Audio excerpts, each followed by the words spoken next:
our new Momentum came with the Happy Check system in the garage. What we want to do is turn the garage into the master bedroom and turn the master bedroom into the kids' room. So we're actually going to be taking the bottom sofa slash couch, the chairs, out of here, and we're going to be mounting a desk over on this side so we have a dedicated workspace, and then this will be our bed platform. But there's a couple of little plates in there that keep it from lowering all the way, so we got to take those out too.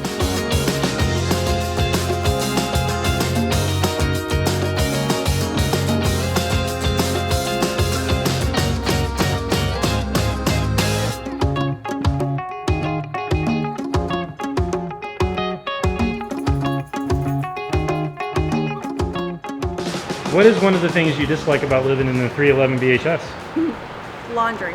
I'm in the laundromat because we don't have a washer and dryer in the VHS, which is probably one of the biggest things I don't like about it.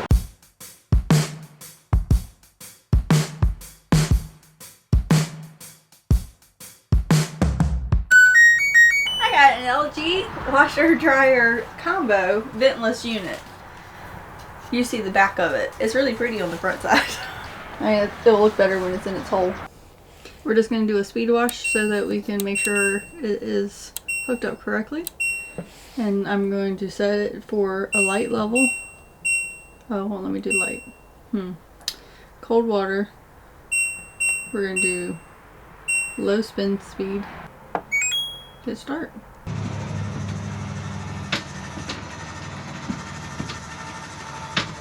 First thing we're going to do is take the bolts out of this right here so that these couches that fold down into another bed can come off.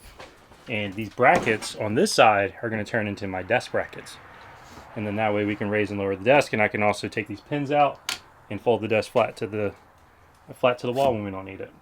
And saves and give us more space so that we can have a little lounge area.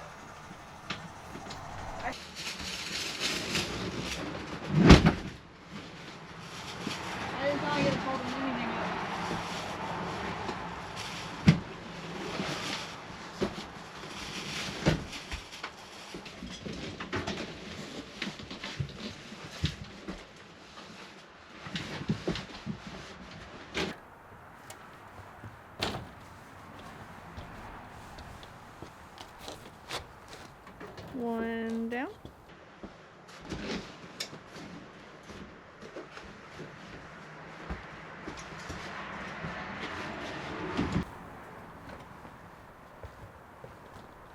All right, so we have taken the desktop that was right there, and I cut it down to about 58 inches, which is the width of this wall, so it doesn't hit my fire extinguisher, and the door still opens, because the door actually pivots in a little bit when you go to open them.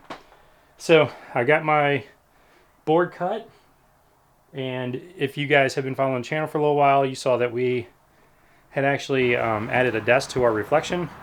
It's the same desktop. It's a butcher block desktop, so we're actually going to mount that here now. The desk is mounted. I think it looks pretty good. Look at that. So it'll actually fold down now, and when you want to use it as a desk, just pick it up, it locks in, and then you can lower it. But for right now, it actually leaves a lot of space in here, and you still have a desk when you need one. So I think it's going to work out pretty good. The bed is up right now. We moved the spacers to the bottom so the bed actually came off of it, and we were able to flip the little things to make it stay up. I think we're done for the day. We've gotten this room kind of as far as I think we're going to get, and then we're going to start on the kids' room up front. We have about a week to do that. Because the goal is to get their bed set done, but we can't build their beds while we're sleeping on that area. Right. So we needed to make sure we could get into this bed. Yep. So to be able to do that transition. So our goal is accomplished for the day. We wanted these, I don't even know what you call those couches that fold down to the beds. Happy Jack. The Happy Jack couch or whatever. Sofas. Goal was to get them out and get our desk cut and mounted. So goal complete. Okay, so next day we are now, well, we slept in here. This is the master bedroom. We slept in here last night, even though we got the garage kind of where we wanted it, at least for yesterday's goals. The plan's in here. We're going to actually make a bed across here and then a bed across here. And that'll give us 2 beds for the kids and basically turning this into like a bunk room. The goal today is to get this bed, this board, and platform up. And that bed is basically almost already made. I just need to put a face on it, a fascia board, and the drawers. And then we have a bed on order that's going to go right here that I'm going to have to modify.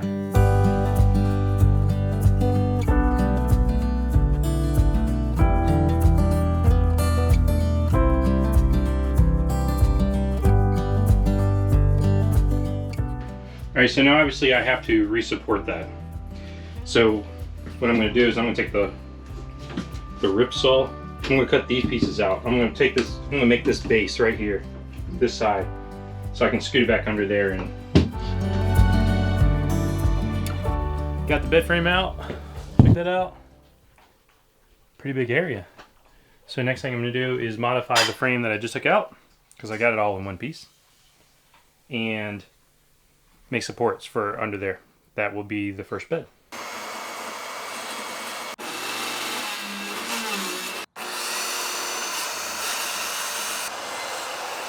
I took the base and actually cut the ends off of the base that came out and was the support for the full bed.